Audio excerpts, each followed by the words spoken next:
ಇದು ಎಂತ ಗೊತ್ತುಂಟಾ, ನಾವು ಅಡವು ಅಥವಾ ಅಡೆ ಮೀನು ಅಂತ ಹೇಳ್ತೇವೆ. ತುಂಬ ಒಳ್ಳೆಯದು ಹೆಲ್ತಿಗೆ, ಎಸ್ಪೆಷಲಿ ಬಾಣಂತಿಯರಿಗೆಲ್ಲ ಒಳ್ಳೆ ಮದ್ದು ಅಂತ ಹೇಳ್ಬೋದು. ಇದು ನಂಜಿಲ್ಲ ಈ ಮೀನಲ್ಲಿ, ಯಾರು ಕೂಡ ತಿನ್ಬೋದು. ಸೊ ಇದರ ಪದಾರ್ಥ ಹೇಗೆ ಮಾಡೋದು ಅಂತ ನೋಡಿಕೊಂಡು ಬರುವ. ಒಂದು ಪ್ಯಾನಿಗೆ ಸ್ವಲ್ಪ ಎಣ್ಣೆ ಹಾಕಿ 2 ಸ್ಪೂನ್ ಕೊತ್ತಂಬರಿ, ಅರ್ಧ ಸ್ಪೂನ್ ಜೀರಿಗೆ, 9 ಮೆಂತೆಕಾಳು ಹಾಕಿ ಚಂದ ಫ್ರೈ ಮಾಡಿಕೊಂಡು ಸೈಡಲ್ಲಿ ಇಡೋದು. ನೆಕ್ಸ್ಟ್ ಒಂದು ಪ್ಲೇಟಲ್ಲಿ ಅರ್ಧ ಕಡಿಯಷ್ಟು ತೆಂಗಿನ ತುರಿ, ಚಿಟಿಗೆ ಅರಶಿನ, ಒಂದು 8 ಗಿಡ್ಡ ಮೆಣಸು, 3 ಉದ್ದ ಮೆಣಸು. ಸೊ ಮಿಕ್ಸಿ ಜಾರಿಗೆ ಫಸ್ಟಿಗೆ ಕಾಯಿ ತುರಿ, ಮೆಣಸು ಮತ್ತು ಹುಣಸೆ ಹಣ್ಣು, ಇದರ ನೀರು ಇದಿಷ್ಟು ಹಾಕಿ ಫಸ್ಟಿಗೆ ಗ್ರೈಂಡ್ ಮಾಡಿಕೊಳ್ಳೋದು. ಮಸಾಲ ರೆಡಿ ಆದಮೇಲೆ ಇದಕ್ಕೆ ಆಗಲೇ ಹುರಿದಿಟ್ಟಂಥ ಕೊತ್ತಂಬರಿ, ಜೀರಿಗೆ, ಮೆಂತೆಕಾಳು ಮತ್ತು ಅರ್ಧ ಗೆಡ್ಡೆ ನೀರುಳ್ಳಿ, ಒಂದು 4 ಎಸಳು ಬೆಳ್ಳುಳ್ಳಿ ಇದಿಷ್ಟು ಹಾಕಿ ಚಂದ ಗ್ರೈಂಡ್ ಮಾಡಿಕೊಂಡು ಮಡಕೆಗೆ ಹಾಕಿಕೊಳ್ಳೋದು.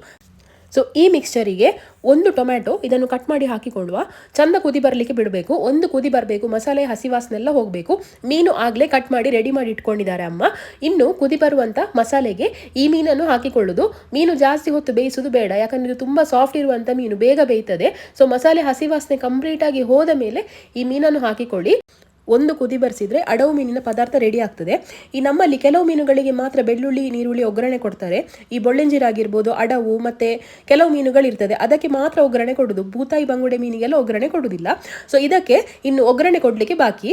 ಇಲ್ಲಿ ತೆಂಗಿನೆಣ್ಣೆಗೆ ನೀರುಳ್ಳಿ ಮತ್ತು ಬೆಳ್ಳುಳ್ಳಿ ಇದನ್ನು ಚಂದ ಫ್ರೈ ಮಾಡಿಕೊಳ್ಬೇಕು. ಗೋಲ್ಡನ್ ಬ್ರೌನ್ ಆಗಬೇಕಿದು, ಆಗಲೇ ನಮಗೆ ಟೇಸ್ಟ್ ಕೂಡ ಸಿಗೋದು. ನೋಡಿ ಪರ್ಫೆಕ್ಟ್ ಆಗಿ ಬಂದಿದೆ. ಇನ್ನು ಈ ಒಗ್ಗರಣೆಯನ್ನು ಪದಾರ್ಥಕ್ಕೆ ಹಾಕಿ ಉಂಟಲ್ಲ, ಬಿಸಿ ಬಿಸಿ ಊಟ ಮಾಡೋದೊಂದು ಬಾಕಿ.